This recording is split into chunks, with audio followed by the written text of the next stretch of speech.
ओम सभी को नमस्ते। मंत्रोच्चारण। ओम सहना भवतु सहनौ भुनक्तु सह वीर्यं करवावहै तेजस्विनावधीतमस्तु मा विद्विषावहै। ओम शांति शांति शांति। योग दर्शन की कक्षा संख्या 229 है। विभूतिपाद के 44वें सूत्र को लेकर के हम विचार कर रहे हैं। प्रसंग है सिद्धियों का। तो 44वें सूत्र में भूत जय, भूतों पर विजय प्राप्त करने की सिद्धि बताई जा रही है। तो कल के पाठ में किसी का कोई प्रश्न रह गया हो तो पूछ सकते हैं।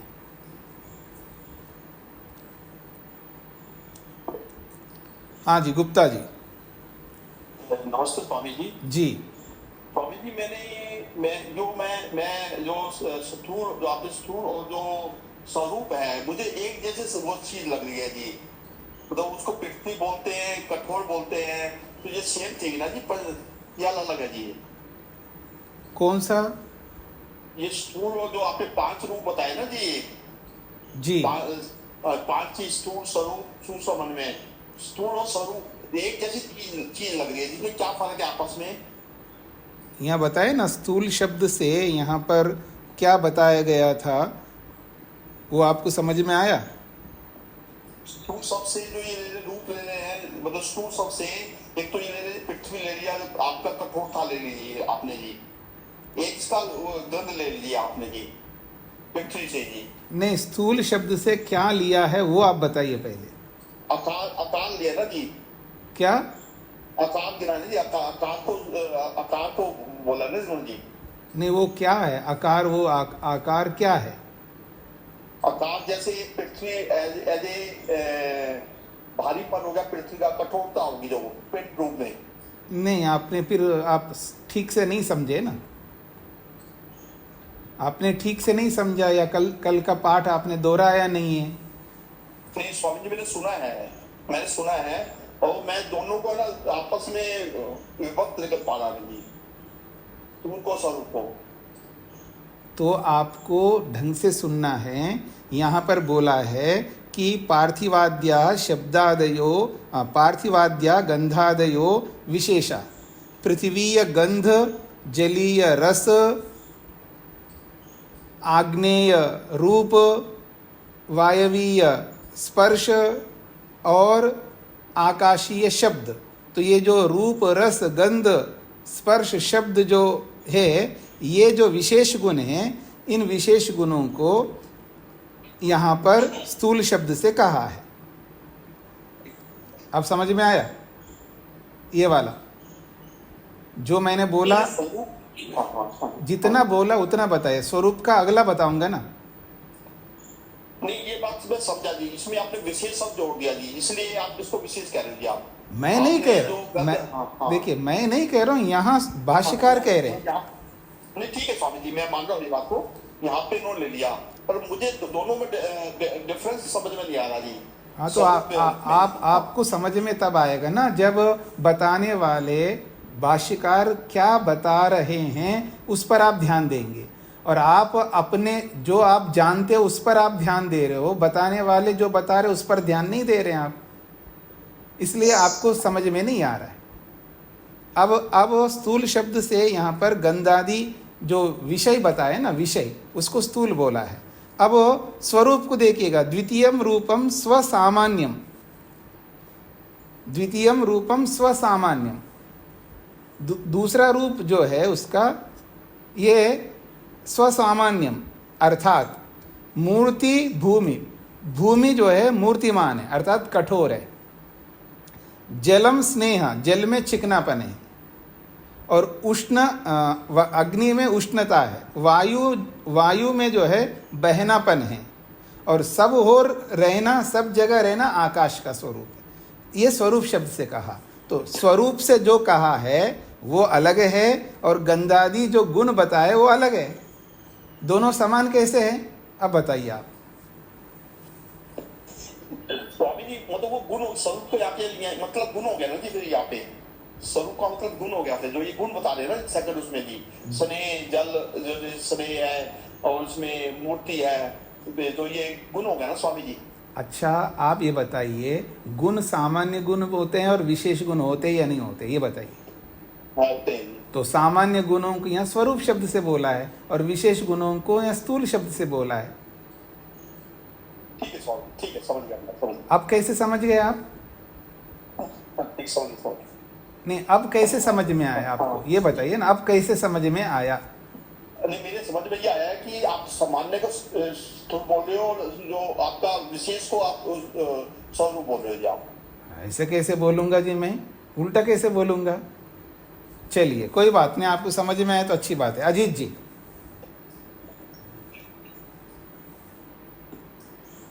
जी नमस्ते जी जी। हमारा इसमें है कि गंध तन मात्रा कारण है पृथ्वी का। जी। इस तरह से ये पांचों जो गंध तन मात्रा, रूप तन मात्रा, रस तन मात्रा, तो ये पहले आते हैं उसके बाद पृथ्वी की उत्पत्ति होती है या पृथ्वी की उत्पत्ति के बाद ही मात्राएं आई? यहाँ कंफ्यूजन हो जाता है। नहीं, कंफ्यूजन आप साइंस पढ़ाते हो तो कारण पहले आते हैं या कार्य पहले आते हैं, ये बताइए। कारण पहले आते हैं तो कारण पहले आते हैं, तो ये जो क्या कहते हैं तन्मात्राएं पहले आएंगे और उसके कार्य बाद में आएंगे, इसमें क्या समस्या है? तो पृथ्वी कार्य हो गया जी। हाँ जी। और इसके बाद ये कंफ्यूजन कि गंध तन मात्रा और गंध में, गंध तन्मात्रा और गंध में अंतर। गंध तन्मात्रा और गंध में अंतर पूछना चाहते हैं? जी जी जी। कल क्या बताया था इस विषय में?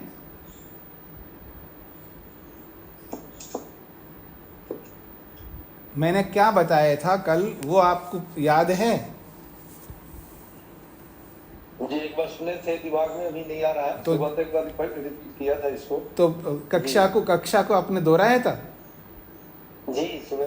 जब दोहराया तो आपको पता लगना चाहिए। आप में से कौन बताएंगे जी इसका अंतर, गंध तन्मात्रा में और गंध में क्या अंतर है? आप में से कौन बताएंगे? हाँ अल्पना जी बताइए।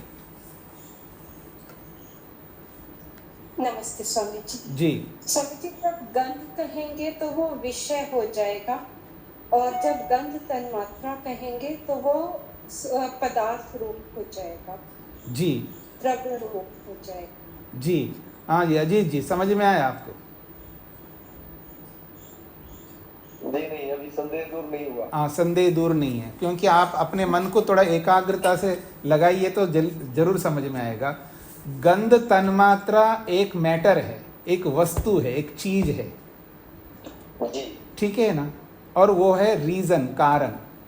और उस मैटर से एक नया मैटर बना है जो कार्य के रूप में, जिसको पृथ्वी कहते हैं। और उस पृथ्वी तत्व में एक गंध क्वालिटी उत्पन्न हो गई, वो क्वालिटी है। तो गंध जब बोलते हैं तो पृथ्वी, जो कार्य पदार्थ जो पृथ्वी है, उसका जो उसकी जो विशेषता है उसको गंध कहते हैं, जिसको आप स्मेल करके अनुभव करते हैं जी। इसका मतलब पृथ्वी का जो गुण है वो गंध हो गया। हाँ जी। और गंध तन्मात्रा जो है पृथ्वी का कारण पदार्थ है। कार्य पृथ्वी हो गया, पृथ्वी का जो विशेष गुण हो गया, उसमें विशेष गुण में कर सकते हैं इसको गंध स्वामी जी? तो विशेष गुण ही तो बताया था, प्रारंभ में बताया विशेष गुण है वो गंध। जी जी जी, आ गया समझ। अब गलती नहीं होगी। जी जी जी, धन्यवाद। जी जी। और किसी का कोई प्रश्न है पिछले कल के पाठ में? तो मैं आगे बढ़ता हूँ। हाँ जी शकुंतला जी। स्वामी जी प्रणाम जी। इसे पैराग्राफ में नीचे वाली जो पंक्ति है उसमें वह नहीं रहा था, वायु प्रणामी इसमें प्रणामी शब्द का क्या अर्थ हुआ स्वामी जी? बहने वाला, बहने वाला या बहने वाली। जी वायु तो बहती है ना, तो बहने वाली है, बहना उसका स्वरूप है। गमन, धन्यवाद प्रणामी का मतलब गमन करने वाली वायु है। जी स्वामी जी, धन्यवाद जी हाँ जी। अब मैं आगे बढ़ता हूं जी। हमने 3 रूप समझे ना इसके, ये 4 रूप समझे, 3 रूप समझे हमने। किमेषाम सूक्ष्म रूपम तन्मात्रम भूतकारणम तस्येको अवयवः परमाणु सामान्य विशेषात्मा अयुत सिद्धावयव भेदानुगतः समुदाय इत्येवं सर्व तन्मात्राणि एतत् तृतीयम। यहाँ तक हमने पढ़ा है। अच्छा, तो माता जी आपको ये बताना पड़ेगा कि अपना माइक बंद करिए जी। अब आगे बढ़ता हूं मैं। अथ भूतानां चतुर्थम रूपम, भूतों का चौथा स्वरूप बताया जा रहा है, चतुर्थ रूप बताया जा रहा है। भूतानां चतुर्थम रूपम। हाँ, वो पंक्ति मिली या नहीं मिली है देख लीजिएगा आपको। अथ भूतानां चतुर्थम रूपम, क्या है वो चतुर्थ रूप यानी चौथा रूप? ख्याति क्रिया स्थितिशीला गुणा। कहते हैं भूतों का जो चौथा रूप है वो क्या है, तो बता रहे हैं ख्याति क्रिया स्थितिशीला गुणा। ये जो गुणा है, गुणा का मतलब है यहाँ सत्व रज तम रूपी वस्तुएं, पदार्थ। जो सत्वरज तम रूपी जो पदार्थ है, गुण हैं, वो कैसे हैं? ख्याति क्रिया स्थितिशीला। ख्यातिशील वाले क्रियाशील वाले और स्थितिशील वाले गुण हैं। अर्थात ख्याति से सत्व, क्रिया से रज और स्थिति से तम। तो ये गुण जो है वो सत्व गुण वाला और रज गुण वाला और तम गुण वाला है। यानी एक ऐसा गुण है जिसमें ख्याति विराजमान है, अर्थात सत्व सात्विकता उसके अंदर विद्यमान है। एक में गमन रजोगुण क्रिया उसके अंदर विद्यमान है, और एक ऐसा गुण है जिसमें स्थिति ठहराव विद्यमान है। तो ये ख्याति क्रिया स्थितिशीला गुणा, ये 3 स्वरूपों वाले गुण हैं। कार्य स्वभाव अनुपातिनः, कार्य स्वभाव अनुपातिना, कार्यों के स्वभाव के अनुसार, यानी कार्यों के अंदर आने के स्वरूप वाले हैं। कार्य स्वभाव अनुपातिना, अनुपातिना का मतलब है कार्य में आने वाले, कार्य स्वरूप में आने वाले ये 3 प्रकार के गुण हैं। जो भी कार्य होगा, हर कार्य में ये 3 स्वरूप, 3 स्वभाव, ये 3 स्वरूप उसके अंदर विद्यमान होते हैं, यानी उनके अंदर आते हैं। कोई ऐसा कार्य पदार्थ नहीं है जिसमें ख्याति क्रिया और स्थिति रूपी शील स्वभाव उसके अंदर नहीं आता हो। कोई भी वस्तु बने, हर वस्तु में ये तीनों स्वभाव उनके अंदर आते हैं। तो इस बात को समझाने के लिए बोला है कार्य स्वभाव अनुपातिनः, यानी कार्यों के स्वभाव में आने वाले, कार्यों के स्वभाव में आने वाले ये 3 गुण हैं। और इन तीनों गुणों को अन्वय शब्देन उक्ता, अन्वय शब्द से कहा गया है। सूत्र में जो चौथा रूप बताया ना, वो अन्वय है। अन्वय का मतलब है सभी कार्यों में अन्वित रहने वाले हैं। कौन? ख्याति क्रिया और स्थिति। अन्वय समझते हैं ना, विद्यमान, सभी कार्यों में विद्यमान रहने वाले ये 3 गुण हैं। और इन तीनों गुणों को अन्वय शब्द से कहा गया है। अन्वय अर्थात सत्वरस्तम। क्यों सत्वरस्तम? प्रत्येक कार्य में कारण विद्यमान रहते हैं, अन्वित रहते हैं। विद्यमान रहते हैं कहो, अन्वित रहते हैं कहो, या उनमें रहते हैं कहो, क्योंकि प्रत्येक कारण कार्य में रहता है। उसको संस्कृत में कहते हैं प्रत्येक कारण कार्य में अन्वित रहता है। उस अन्वित को ही अन्वयी कहा है। तो कार्य स्वभाव अनुपातिना, कार्यों के स्वभाव में रहने वाले ये तीनों गुण अन्वय शब्देन उक्ता, अन्वय शब्द से कहा गया है। ये चौथा रूप हो गया है भूतों का। ये चौथा रूप समझ में आ गए सभी को? जिसको भी नहीं समझ में आए वो बता सकते हैं। हाँ मोहनलाल जी। स्वामी जी कृपया एक बार और बता दें। हाँ जी तो कृपया। इसी तरह से सब। हाँ कृपया अभी मैं बता रहा हूँ। रोटी में आटा अन्वित रहता है, ये समझ में आया मोहनलाल जी? यानी रोटी में आटा रहता है, ये समझ में आया? जी आया जी। तो आपने जो कुर्ता पहना है उस कुर्ते में सत्वर स्तंभ अन्वित रहते हैं, ये समझ में आया? जी बस यही बताया यहाँ पर, इतना ही था। अभी भी किसी और को, किसी को संशय हो, समझ में नहीं आया हो तो पूछ सकते हो, बाद में परेशान नहीं होना है। अवसर अभी है, बाद में तो फिर मैं डांटूंगा। डांटूंगा का मतलब जब मैं बता रहा था तब आपने पूछा नहीं, अब क्यों पूछ रहे हो, ऐसा कहूंगा फिर मैं। इसलिए अभी से समझते जाना। तो 4 रूप आपके सामने आ गए।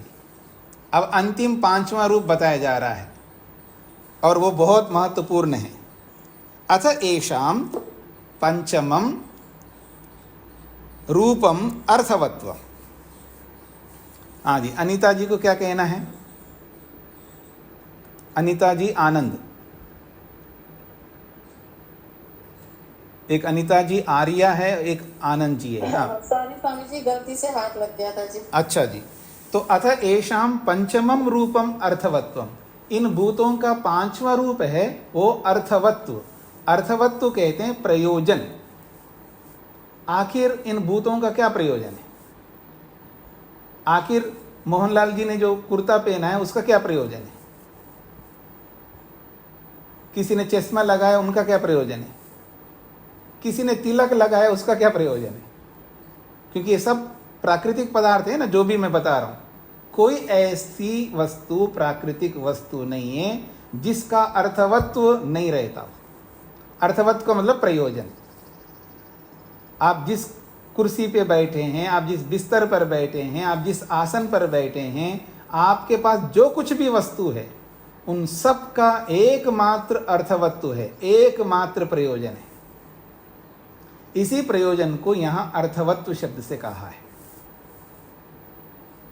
क्या है वो अर्थवत्व प्रयोजन? आगे बता रहे हैं, भोग अपवर्गार्थता। भोग और अपवर्गार्थता यानी भोग देना और अपवर्ग देना भूतों का अर्थवत्व है।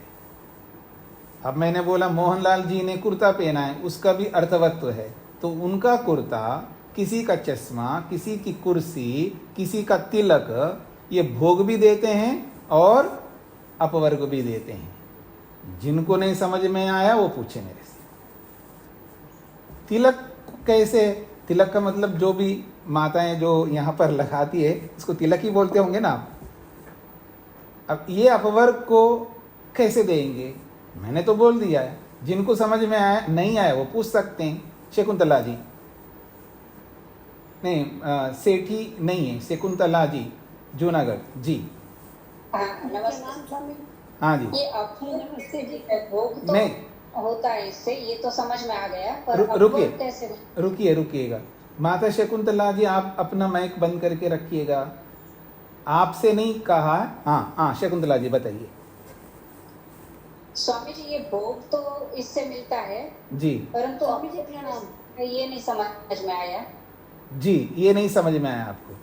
तो कोई भी वस्तु भोग को दे रही है तो वो अपवर्ग को भी देती है, क्योंकि वो जो वस्तु है, जो तिलक है, वो प्राकृतिक है या नहीं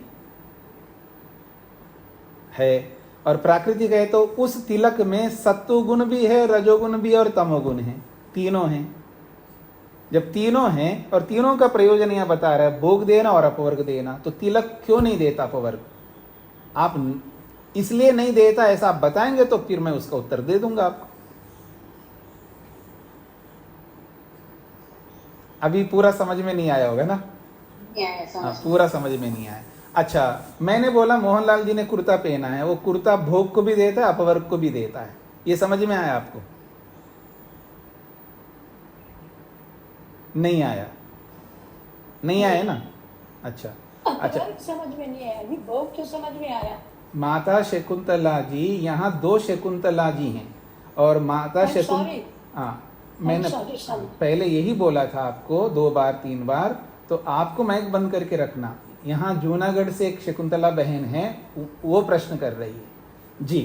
तो कुर्ता भोग को देता है, ये आपको समझ में आया, और कुर्ता अपवर्ग को भी देता है, ये अभी आपको नहीं समझ में आया। क्या मधु जी को समझ में आया ये बात? बताइए, शकुंतला जी को बताइए कैसे देता है। अपवर्ग में जाने के पूर्व हमें हर चीज को प्रयोग में भी तो लाना है, जीवन में हर चीज का उपयोग है। अगर वो कुर्ता नहीं पहनेंगे तो शरीर को कैसे सुरक्षित रखेंगे? शरीर को सुरक्षित करेंगे तभी तो अपवर्ग में जाएंगे। तो अपवर्ग को देने वाला का मतलब आप ये थोड़ा है कि आप सीधा नाक को पकड़िएगा। मैं उल्टा पकड़वा रहा हूं, लेकिन पकड़वा तो नाक को है। एक डायरेक्ट सहयोग करता है, एक इनडायरेक्ट सहयोग करता है। तो शरीर मुक्ति को भोग अपवर्ग को दिलाता है, लेकिन शरीर अपवर्ग को दिलाता है, तो शरीर को सुरक्षित रखने वाली हर वस्तु अपवर्ग को दिलाएगा, तो आपका तिलक भी दिलाएगा। इसमें क्या दिक्कत आ रही है? अब तो समझ में आ गए ना? जी जी जी। मधु जी को और कुछ पूछना है आपको? जी समझिए। जैसा कि आपने अभी बोला कि सब वस्तुओं का एक ही मात्र प्रयोजन है, और यह बता दिया कि भोग और अपवर्ग ये दोनों है, तो इसको ऐसे ले कि भोग भी अपवर्ग की ओर ले जा रहा है, तो एक ही रह गया फिर अपवर्ग। नहीं, भोग करना। अब आपको कहता हूं मैं चलिए, आप तो चल ही नहीं रहे अभी अपवर्ग के लिए, अभी तो आप भोग ही करना चाहते हैं। भोग भी अपवर्ग के लिए कर रहे हैं, ऐसा माने? नहीं, मैं ये जो बता रहा हूं उसको समझने का प्रयत्न करना। भोग को ही प्राप्त करता है, वो अपवर्ग को नहीं चाहता है, तो वो भोग प्रयोजन है या नहीं उसका?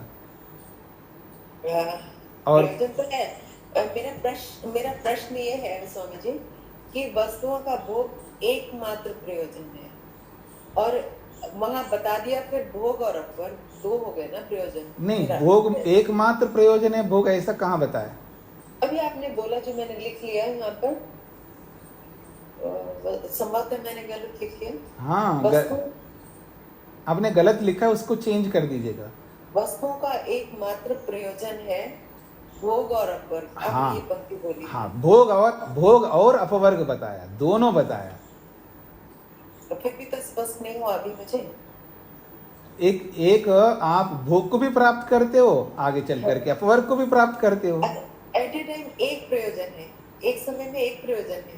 हाँ, एक समय में एक ही प्रयोजन को पूरा करेंगे ना, एक ही समय दोनों। आपको ईश्वर का आनंद भी मिले और इधर पोते के साथ आनंद लेना भी मिलेगा। पोते का आनंद भी लेना है और ईश्वर का आनंद भी लेना, दोनों एक साथ नहीं मिलेंगे आपको।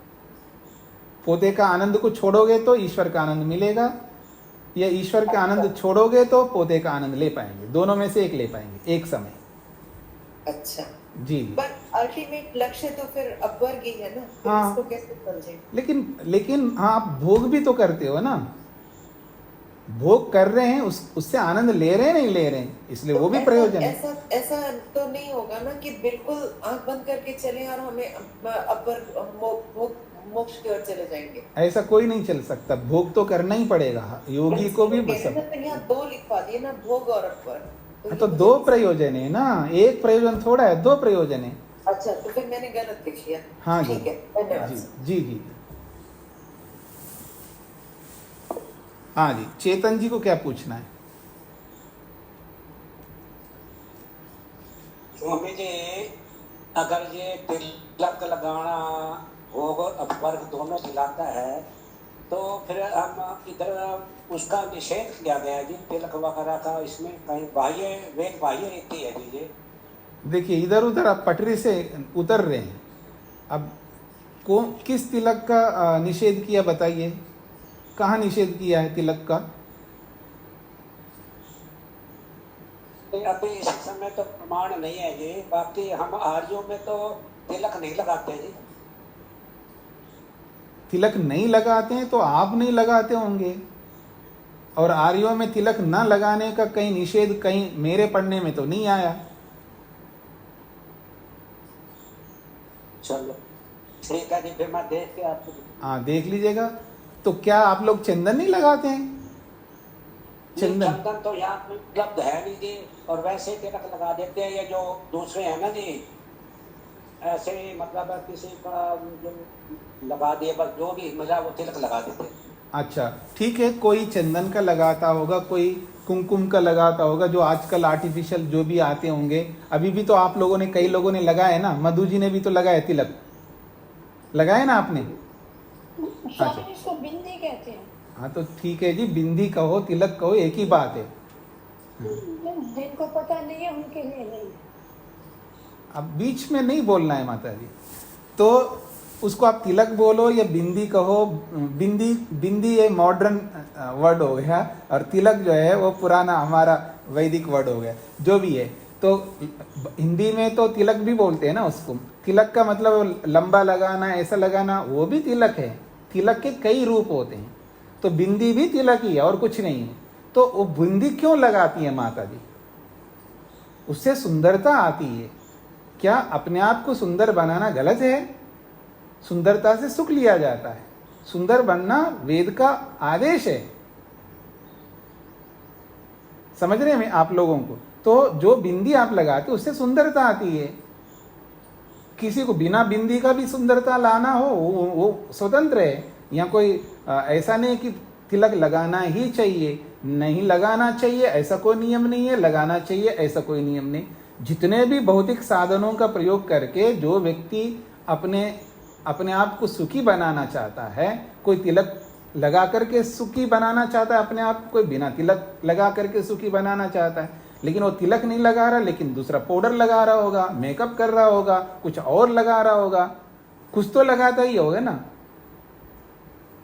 कुछ नहीं लगाता तो पानी लगाता होगा, पानी से साफ करता होगा, कुछ तो करता ही होगा ना। तो वो सब सुख के लिए करते हैं हम लोग, और किसी के लिए नहीं करते हैं। भोग के लिए करते हैं, अपवर्ग के लिए करते हैं। दोनों में से एक तो करेगा ही करेगा व्यक्ति। हर वस्तु भोग के लिए और अपवर्ग के लिए, हर वस्तु यहाँ पर ये बोला जा रहा है, इसको सबको समझना है। इसलिए मैं पूछता हूँ कि समझ में ना आए तो पूछना, कल को आगे जाकर के आपने तो हर वस्तु को भोग और अपवर्ग के लिए बोला है, ये वस्तु कैसे अपवर्ग के लिए होगी? ऐसा कोई उदाहरण लाओ, मेरे को खंडित करो, मेरी बात को गलत सिद्ध करो। मैं तो ये चाहूँगा, लेकिन आप बोल ही नहीं रहे, मैं क्या करूँ? लेकिन मैं अभी भी बोलता हूँ कि प्रत्येक वस्तु भोग और अपवर्ग के लिए, जो भी सत्वर स्तंभ से बना है, जो भी सत्वर स्तंभ से बना है, प्रत्येक वस्तु भोग और अपवर्ग के लिए। हाँ जी नरेंद्र जी। स्वामी जी ओम। हाँ जी स्वामी जी, ऐसे अभी आपने बताया, ये कुर्सी का उदाहरण दिया कि कुर्सी भी जो है अपवर्ग भी कराएगी और भोग भी, ये दोनों में सहायक होगी, तो इसको कैसे समझें? जैसे भी आप समझिएगा, आपके पास बहुत बुद्धि है, ज्ञान है, समझ लो आप। नहीं, यदि हम कुर्सी का उपयोग ना करें, भोग ना करें, तो अपवर्ग में तो कोई निषेध भी नहीं होगा ना इसका? आप नहीं करे तो कोई तो करेगा ना, दुनिया में कोई तो करेगा ना। नहीं, यहाँ पर कई चीजों का, जैसे महर्षि देवदयानंद जी ने ये योगी के लिए या जो अपवर्ग के लिए चला हुआ व्यक्ति है या योगी है, उसके लिए भाषण है, स्पर्श है, कई बातें पहले आई कि उनका निषेध किया गया कि उनसे दूर रहो, तब जाके उसको प्राप्त कर सकते हो। कहीं कहीं ये बातें मिलती हैं। तो किसी के लिए निषेध करते हैं, किसी के लिए निषेध नहीं करते हैं। जिसके लिए निषेध नहीं करते उसके लिए है। तो वो तो इसमें रहेगा ना, भोग में ही तो इसी में फंसा रहेगा, अपवर्ग को प्राप्त नहीं कर पाएगा। स्वामी जी, ये थोड़ा सा संशय है, बस इसी को आपके विचार जानना चाहते हैं।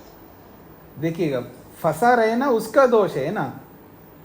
हमने कब कहा आप उसी में फंसे रहो, उसको छोड़ो? हम तो आप लोगों को बोलते रहते हैं आपका गृहस्थ आश्रम पूरा हो गया, निकलो। आप ही नहीं निकलते, मैं क्या करूं? जब व्यक्ति व्यक्तिगत रूप से दोष करता है, उस दोष को सिद्धांत में नहीं दोष दिखाएंगे ना, वो व्यक्ति का दोष है, सिद्धांत में कोई दोष नहीं है। सिद्धांत में यही है कि प्रत्येक वस्तु भौतिक पदार्थ भोग और अपवर्ग के लिए है।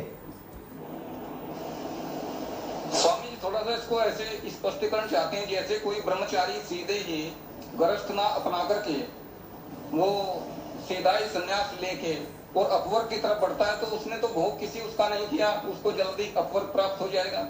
मैं ये नहीं कह रहा हूं, आप ये समझने का प्रयत्न करना, प्रत्येक व्यक्ति को गृहस्थ में जाना ही चाहिए, ऐसा कोई सिद्धांत नहीं है। कोई जाएगा कोई नहीं जाएगा, जो जाएगा उसके लिए तो दोनों सिद्ध हो रहे हैं ना। उसके लिए नहीं स्वामी जी, जिसकी तीव्र इच्छा हो इधर उधर नहीं जाइए। सीधे ही ब्रह्मचर्य आश्रम से गृहस्थ को छोड़ करके यदि जाना चाहे तो उसका भी तो निषेध नहीं है ना स्वामी जी? तो निषेध नहीं है ना, मैं कब मना कर रहा हूं? मैं ये कहना चाह रहा हूं प्रत्येक वस्तु दोनों के लिए है। इसका मतलब ये नहीं कि हर व्यक्ति दोनों अपनाएगा, कोई एक अपनाता है कोई दो अपनाता है, लेकिन जो दो अपनाता है तो वो बन गए ना मुक्ति के लिए वो वस्तु। एक व्यक्ति, पूरी दुनिया में एक व्यक्ति भी उसका प्रयोग करता है तो बन गए ना वो दोनों के लिए। बस यही कहना चाह रहा हूं मैं। आप गलत अर्थ लगाओगे तो मैं क्या कर सकता हूं? आप सही अर्थ लगाइए ना। किसी के लिए तो बन गए ना वो। अगर मान लीजिएगा शराब कोई नहीं पीता है, कोई नहीं पिएगा, तो फिर वो शराब कैसे मुक्ति के लिए बन गए? बिल्कुल बनेगा। औषधियों का प्रयोग करते हैं, औषधियों में मिलता ही है वो, औषधियों के लिए शराब, वैसे पानी की तरह पीने के लिए नहीं है वो। जी धन्यवाद। भगवान ने जिसको भी पैदा किया, उत्पन्न किया, वो सब भोग अपवर्ग के लिए है, और हम उसका मिसयूज करके केवल भोग में लगाते हैं, इसलिए हमें परेशानी आती है और कुछ नहीं। भगवान ने अगर बनाया है वो उपयोग के लिए बनाया। भगवान की कोई भी कृति गलत नहीं है।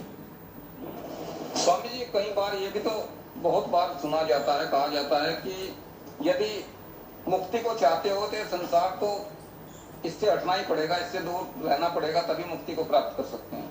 संसार में रह करके हटना पड़ता है, संसार में न रह करके नहीं हटा जाता है।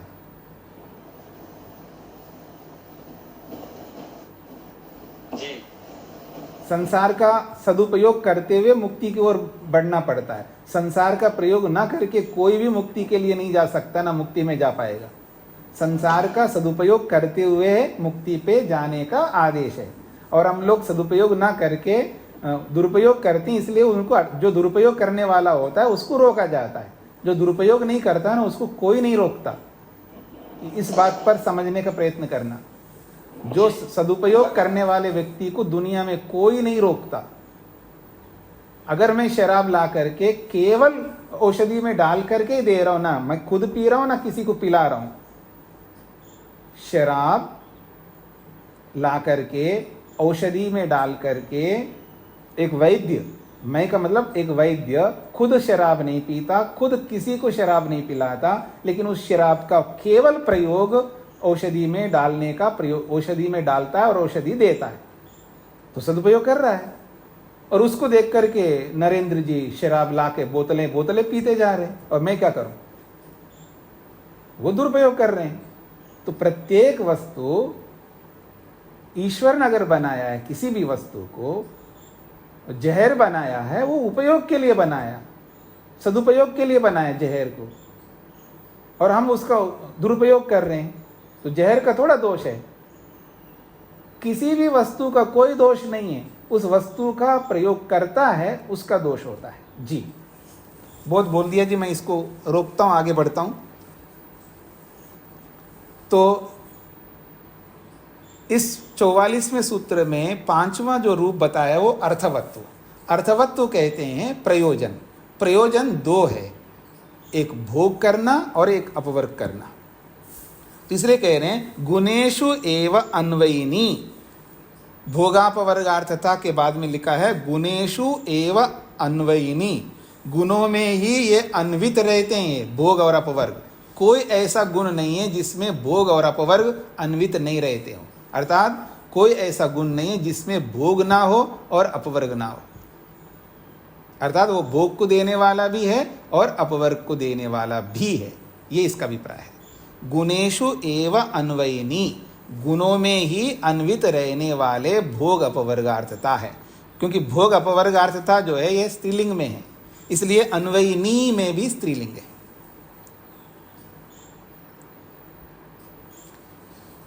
आगे बढ़ता हूं मैं। गुणा तन्मात्र भूत भौतिकेषु इति सर्वम अर्थवत्। गुणा, ये जो गुण हैं, सत्वर स्तंभ रूपी जो गुण हैं, ये गुण तन्मात्र भूत भौतिकेषु इति, तन्मात्रों में भी है, भूत अर्थात पंचमाभूतों में भी है, और भौतिक पंचमाभूतों से बने हुए पदार्थों में भी है, इसलिए सर्वम अर्थवत्, इसलिए सारी की सारी वस्तुएं अर्थवत् प्रयोजन वाले हैं, चाहे वो तन्मात्राओं को ले लो, भूतों को ले लो, और भूतों से बने हुए भौतिक पदार्थों को ले लो, ये सब सर्वम, ये सब के सब अर्थवत् प्रयोजन वाले हैं। फिर बोलता हूं, गुणा, ये जो सत्वर स्तंभ रूपी जो गुण हैं, ये तीनों गुण तन्मात्रों में, भूत पंचमाभूतों में, भौतिकेषु भूतों से बने हुए पदार्थों में विद्यमान है, इसलिए सर्वम सब पदार्थ, यहाँ गुण बताए गए हैं, तन्मात्राएं बताए हैं, भूत बताए हैं, और भूतों से बने हुए भौतिक पदार्थ बताए गए हैं। तो तन्मात्र, भूत और भौतिक पदार्थों में सर्वम का मतलब ये, सर्वम ये सब प्रकार के पदार्थ अर्थवत् प्रयोजन वाले हैं। तो कोई भी भौतिक पदार्थ निष्प्रयोजन नहीं है, प्रयोजन वाला है। हमें नहीं समझ में आता इसलिए हम कहते हैं इसका कोई मतलब नहीं है, तो बेकार चीज़ है ये, हमें नहीं पता इसलिए उसको हम बेकार मानते हैं। जैसे घास होता है ना, ऐसे ही घास पैदा होता है, बरसात होते ही घरों के अगल बगल में जहाँ भी भूमि खाली दिखाई देती है वहाँ घास फूस पता नहीं क्या क्या पैदा होते रहते हैं। ये सब व्यर्थ चीज़ है, हटा दो इन सबको। हमारे लिए व्यर्थ हो सकता है, हमारे लिए व्यर्थ हो सकता है, और प्राणियों के लिए वो व्यर्थ नहीं है। हर वस्तु और भौतिक पदार्थ अर्थवत् प्रयोजन वाला है, ये इसका अभिप्राय है। तेषु इदानीं भूतेषु पंचसु पंचरूपेषु संयमात्। अब सूत्र का मुख्य विषय प्रस्तुत किया जा रहा है। तेषु इदानीं, तेषु का मतलब है उन पांच भूतों में, तेषु भूतेषु उन भूतों में, कितने वो, पंचसु भूतेषु उन पांच भूतों में, और उन पांच भूतों के पंचरूपेषु उन पांचों रूपों में, संयमात संयम करने से, पांच भूतों में संयम और उन पांच भूतों के पांच रूपों में संयम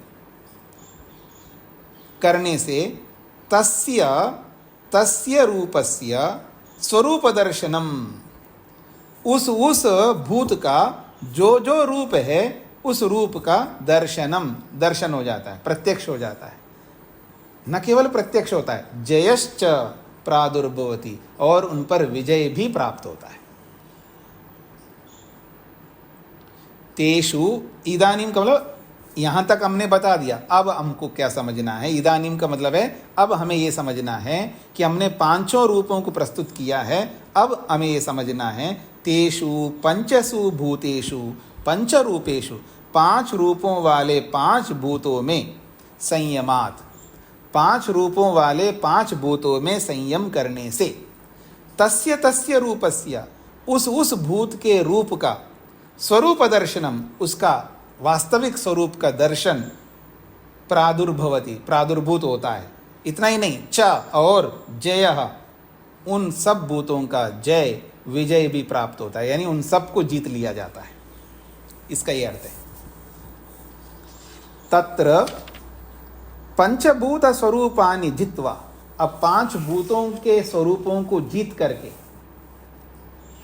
कह रहे हैं, तत्र पंचभूत स्वरूपानि जित्वा, उन पांच भूतों के स्वरूपों को जीतकर वो योगी क्या माना जाता है, भूत जयी भवति, वो भूतों को जीतने वाला बन जाता है। भूतजयी भवति, भूतों को जीतने वाला बन जाता है।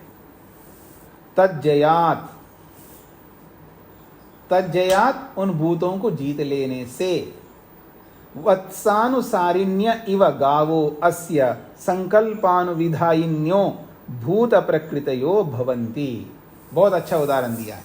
तज्जयात, उन 5 भूतों को जीत लेने से क्या उपलब्धि होती है, उसके लिए एक उदाहरण दे करके समझाया। उदाहरण है वत्सानुसारिण्य इव गावः।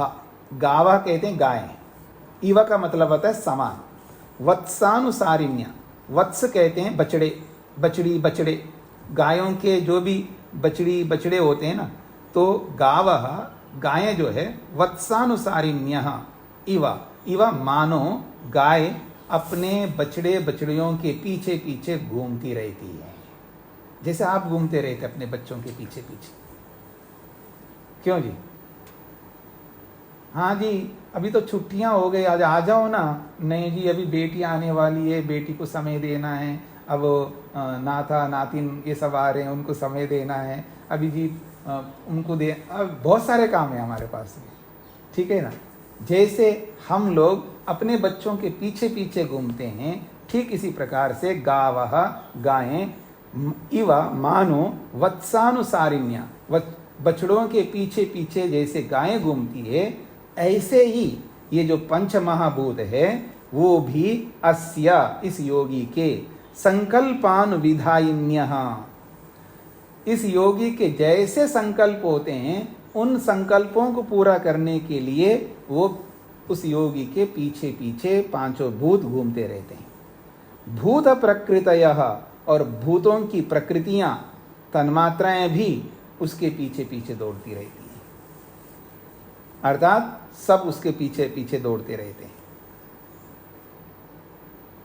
पंक्ति का अर्थ समझ लीजिएगा। और तस्मात्, इसीलिए, वत्सानुसारिण्य, वत्सानुसार, बछड़ों के अनुसरण करने वाली गाव, गायें, इव जैसे होती हैं, वैसे ही अस्य, इस योगी के, संकल्प अनुविधायिन्या, इस योगी के संकल्प के अनुसार चलने वाले, भूत प्रकृतयो भवन्ति, भूतों की प्रकृतियां या भूतों के कारण या भूत दोनों उसके संकल्प के अनुसार काम करने वाले होते हैं। जैसे गाय बच्चों के अनुरूप काम करते हैं या करती हैं, जैसे गायें बच्चों के अनुरूप काम करती हैं, वैसे ही इस योगी के भूत और भूत की प्रकृतियां अर्थात तन्मात्राएं, पंचभूत और उनके तन्मात्राएं, ये सब संकल्पानुविधायिन्या, योगी के संकल्प के अनुसार काम करने वाले बनते हैं। जैसा वो संकल्प करेगा वो भूत वैसे ही काम करेंगे, उसके विरुद्ध काम नहीं करेंगे। ये इसका अभिप्राय है। हाँ जी, स्पष्ट हो गया सभी को क्या कहना चाहते हैं? कोई पंक्ति कोई शब्द समझ में ना आया हो तो पूछ सकते हैं। हाँ जी, चेतन जी।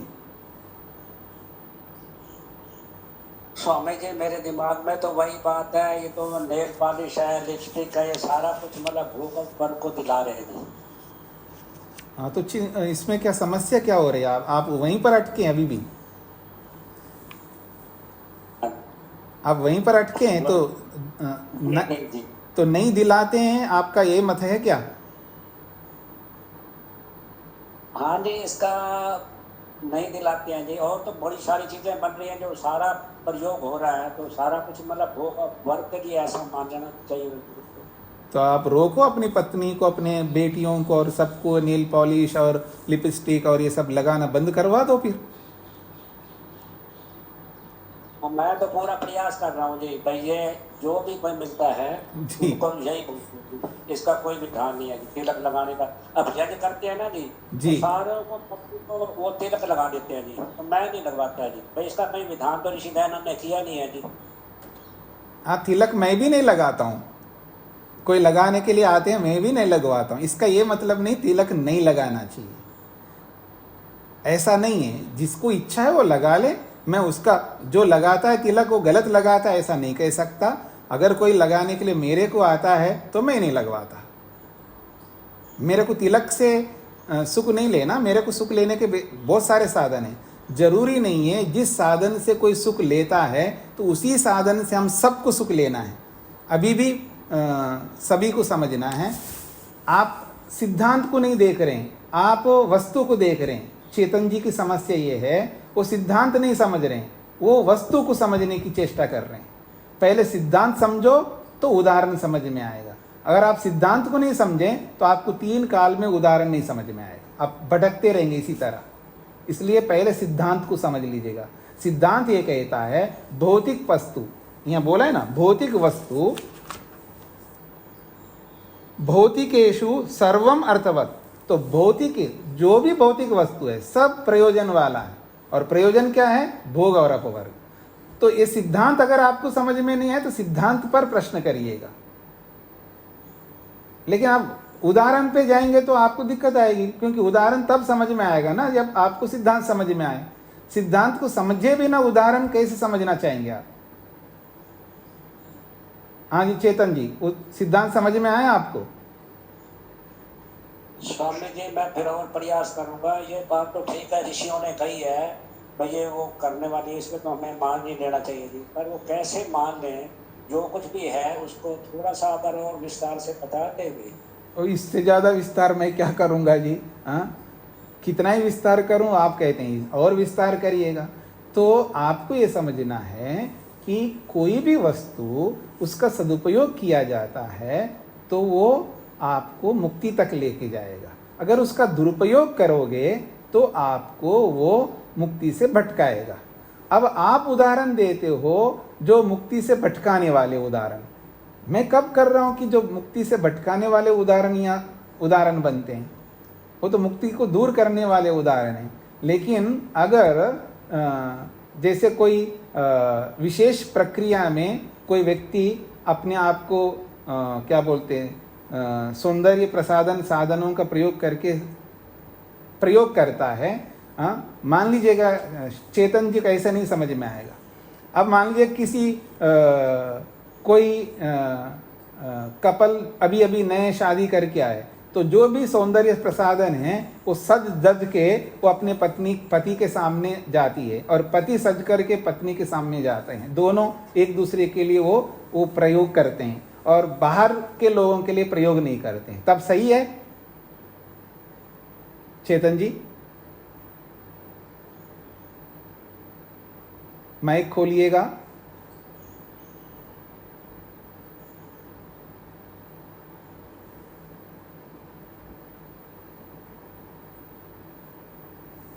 हाँ जी स्वामी, तब तो इसका विधान कहा गया जी कि अपने उसको करने के लिए वो करना चाहिए थी। ये तो ठीक है। तो बस जो ठीक है वो ठीक ही करिएगा, गलत मत करवाइएगा, बस इतनी सी बात है।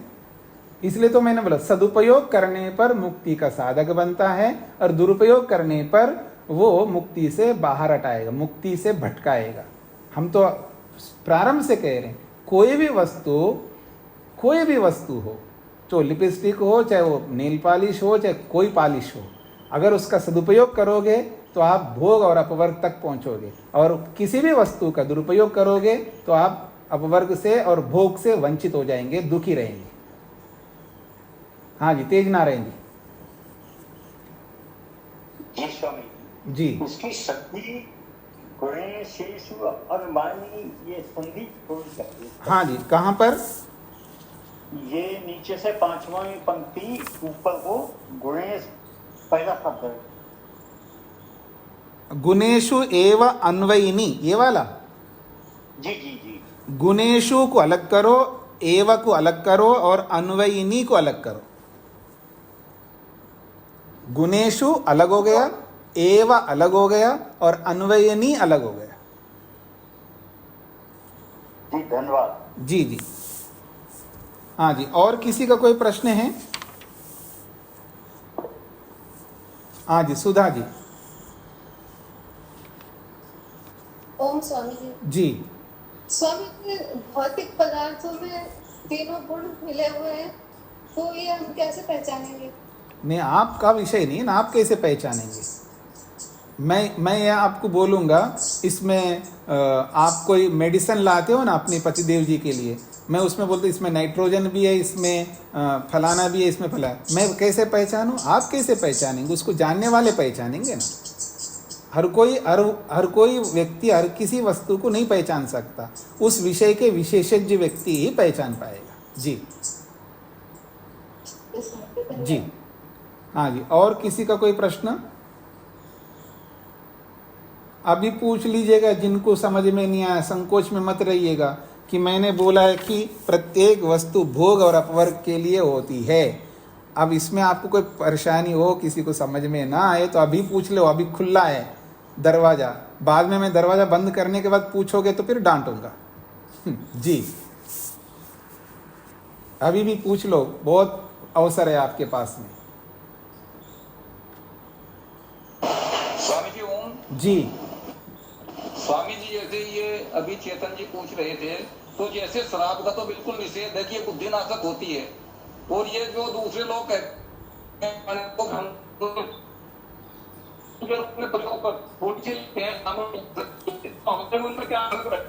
आपका इंटरनेट ठीक नहीं है, ब्रेक हो रहा है, आवाज़ बंद हो रही है, बीच बीच में कट रही है आवाज़। तो आप ये कहना चाह रहे हैं शराब तो हम लोग मात्रा में लेते हैं, ऐसा पूछा है? लोग कहते हैं, ये लोग कहते हैं जो दूसरे लोग हैं पौराणिक लोग, कि हम तो इसको जो है दवाई के रूप में लेते हैं, आप इसका निषेध करते रहो कि ये बुद्धिनाशक है, ये है, वो है। हम तो बिल्कुल, और हमारे लिए बिल्कुल वैदिक विचारधारा के लिए बिल्कुल निषेध किया गया है कि शराब का बिल्कुल उपयोग मत करो। तो उनसे पूछना, तो संशय बना हुआ नहीं संशय क्या करना, क्या उनको किसी डॉक्टर ने सब्सक्राइब, क्या बोलते हैं उसको, प्रिस्क्राइब किया है क्या? ये जो आर्मी वाले हैं ये यही बोलते हैं कि हमको डॉक्टर ने एडवाइस किया है कि आपको लेनी होगी डाइजेशन के लिए, पता नहीं कैसे कैसे उसमें जाओगे आप स्थान पर। तो नहीं, यही बोलना है नहीं उनको कोई डॉक्टर प्रिस्क्राइब नहीं करते हैं, उन लोगों ने ऐसा बना लिया अपने आप को। और जो नहीं पीते वो लोग दूसरी चीज़ें खाते हैं, वो वैसे बोलते तो ऐसे ही है कि ये हम लिमिट में लेते, कोई लिमिट में नहीं। शराब पीने वाला कोई भी लिमिट में नहीं लेता, और जो लिमिट में भी, जैसे चाय पीने वाले जी, मैं रोज 2 ही बार चाय पीता हूँ, अच्छा पीता है वो 2 बार ही पीता है, तीसरी बार नहीं पीता है। तो वो 2 बार जो पी रहा है वो किस लिए पी रहा है? उसको आदत पड़ गई, उसको चाय की आदत पड़ गई है और वो एडिक्ट हुआ है उसके लिए, उसको लत लग गई है। अगर उसको 2 दिन 4 दिन 5 दिन नहीं पिलाएंगे तो वो परेशान होता है, तिलमिलाता है, तो एडिक्शन हो गया उसको। इसका मतलब है अननेसेसरी, बिना आवश्यकता के कोई वस्तु प्रयोग किया जाता है और उसको रोकने पर वो तड़पता है, वो गलत पी रहा है। माइक बंद करिए नरेंद्र जी। किसी डॉक्टर ने बताया जी आप गुरुकुल चाय पी लिया, गुरुकुल चाय के नाम से मिलता है आजकल पतंजलि का, और भी लोगों ने गुरुकुल कांगड़ी का, और जब जुकाम होता है, सर्दी होती है, तब वो पीते हैं, और जब जुकाम सर्दी ठीक हो जाए तो बंद कर देते हैं। ऐसा आप लोग ने भी पिया होगा, और हमारे गुरुकुलों में तो जरूर पिलाते, हमेशा गुरुकुलों में रहता है ये गुरुकुल चाय। तो वो जब जुकाम होता है तब पिलाते, जब जुकाम नहीं है तो बिल्कुल कोई पीता ही नहीं। अगर उसको पिलाना चाहे तो भी नहीं पीता है वो कोई ब्रह्मचारी। अगर ऐसे आप चाय का, कॉफ़ी का प्रयोग करते हैं तो ठीक है, हमें कोई आपत्ति नहीं, क्योंकि भगवान ने बनाया उसको। कभी ज़रूरत पड़ी तो पिया, फिर उसके बाद पीते ही नहीं आप। अगर ऐसा पीते नहीं जी, वो लोग ऐसे जगह रहते हैं वहाँ पीना पड़ता है, तो ठीक है वो लोग पी लेंगे वहाँ पर, आप तो वहाँ नहीं रहते ना, आप क्यों पीते हो? आपका मतलब जो भी पीने वाला है। तो ये बचने के लिए ऐसे बहुत सारे लोग कुछ ना कुछ करते रहते हैं, वो जो भी ऐसा करते हो सारे गलत बोलते रहते, उनको सही उत्तर देने वाले नहीं मिलते, इसलिए वो उनका राज चलता है। अगर उनको सही उत्तर देने वाले मिल जाए ना, वो बोल नहीं सकते फिर। हर वस्तु लाभकारी है, लेकिन वो लाभकारी कोई बताएगा किसके लिए और उसी के लिए प्रयोग करता, बाद में नहीं करता है, तब तो ठीक है। श्वेता जी। नमस्ते स्वामी जी। जी। गंध तन्मात्रा से पृथ्वी हुई और पृथ्वी में गंध विषय है, राइट स्वामी जी? तो पृथ्वी में गंध है, ये समझने के लिए कैसे समझना चाहिए? लाइक यहाँ पे पूरे पेड़ है और उसमें से स्मेल आता है, इसलिए ये पृथ्वी में गंध ज्यादा है, ऐसा समझना चाहिए? नहीं, समझना चाहिए कि जहाँ ज्यादा? जहाँ से भी गंध आ रहा है, आ रही है आपको, तो वो पृथ्वी तत्व से आ रही, बस इतना समझना है आपको। कहीं से भी स्मेल आ रहा है वो पृथ्वी तत्व से ही आ रहा है, ऐसा समझना है, क्योंकि पृथ्वी तत्व ही आपको वो गंध देगी और कोई नहीं देगा आपको। अगर अगर आपको जल में से गंध आ रही है तो जल में पृथ्वी तत्व मिला हुआ है, इसलिए जल में आपको गंध आ रहा है। वैसे शुद्ध जल में कोई गंध नहीं आता है। जी, वायु में भी आ रहा है तो उसमें पृथ्वी तत्व है। हाँ, मिल गए ना, वायु में भी मिल जाती है ना पृथ्वी तत्व। जी जी जी जी। तो और किसी को कुछ पूछना है जी? मैं इसको समापन करने जा रहा हूँ। यद्यपि 4 मिनट है आपके पास में, अगर किसी को प्रश्न है तो पूछ सकते हैं, नहीं तो मैं इसको रोक देता हूँ। हाँ जी, रचना जी।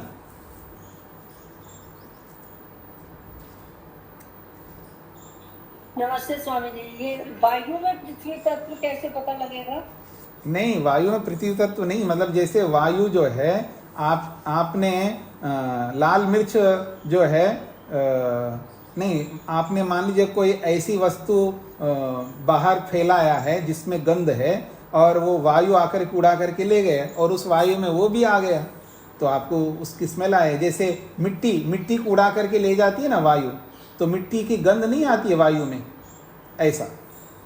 जी जी जी, नीलिमा जी को क्या पूछना है? आचार्य जी, एक प्रश्न वैसे ही पूछ रही थी मैं, इंक्वायरी के लिए, अपनी जानकारी के लिए, कि मैंने जो है वो गुरुकुल का जो पैसा था 12,000 जो है 1 साल का भेज दिया था काफी दिन पहले। तो वहाँ से कोई मुझे मैंने भेजा था, वो जो एड्रेस आपने दिया हुआ था रोजर का, बैंक ऑफ बड़ौदा और वगैरह इस तरह से लिखा हुआ था, वो उसी के अनुसार भेजा था उसी पर। तो उसका कोई कंफर्मेशन मेरे पास आएगा क्या? कोई बिल्कुल आएगा, रसीद भेज दिया गया है। अभी तक जितने लोगों ने भेजा है उन सबको रसीद भिजवाया है। अभी 2-4 दिन में आपको मिल जाएगा। अच्छा, मतलब मिल गया है मेरा? हाँ जी, हाँ जी, मिल गया है। वो रसीद भी भेज दिया है, हो सकता है थोड़ा देर से आया, लेकिन भेज दिया। यहाँ से रसीदें सारे डिस्पैच हो चुके हैं। जी, रामचरण जी। ये जानना चाह रही थी मैंने कहा कहीं गलत ना पहुंच गया हो कहीं। जी जी जी, रामचरण जी, क्या पूछना है? नमस्ते स्वामी जी, थोड़ा सा संशय हो रहा था, उसके बारे में आपसे पूछना था। अभी तिलक के बारे में आपने फरमाया, तो ऋषि दयानंद ने सत्यार्थ प्रकाश 1100 उल्लास में जो तिलक लगाते उनके बारे में तो खंडन किया है। तो हाँ, वो खंडन किस अर्थ में किया वो देखिएगा। हाँ, वो खंडन किस अर्थ में किया है उसको पकड़िएगा, उसका प्रयोजन देखिए, किस अर्थ में उन्होंने खंडन किया है। समझ रहे हैं आप? तिलक लगाना धर्म मानता है कोई, उसका खंडन किया है। कंठी डालना, तिलक लगाना, नैवेद्य चढ़ाना, इन अर्थों में उसी को भक्ति मानते हैं, उसी को धर्म मानते हैं। उस अर्थ धर्म, तिलक लगाना कोई धर्म नहीं होता है। ऐसे ऐसे अर्थों में उन्होंने निषेध किया बहुत सारी बातों को, उन्हीं में तिलक का भी निषेध किया है। जी जी, अगर कोई कंठी भी डालता है लेकिन उसको धर्म नहीं मानता, वो शोभा के लिए डालता है, तो उसके लिए कोई निषेध नहीं करेंगे। वो माला डालता है ना कोई व्यक्ति, माला नहीं डालना चाहिए, लेकिन माला डालना धर्म के रूप में, माला डालना धर्म है ऐसा कह करके कोई डालता है, उसका निषेध किया है। तिलक लगाना धर्म है ऐसा मानता है, उस अर्थ में निषेध किया है। अपने आप में तिलक लगाना निषेध नहीं किया है। अगर ऐसा निषेध किया है तो उनको चंदन लगा दो, ऐसा जो आप संस्कारों में देखो, चंदन लगाना, ये करना, ये सब वहाँ है, तो वो उसका निषेध नहीं करेंगे। धर्म के रूप में निषेध किया है। जी, तो मैं इसको यहीं पर विराम देता हूँ। ओम शांति शांति शांति।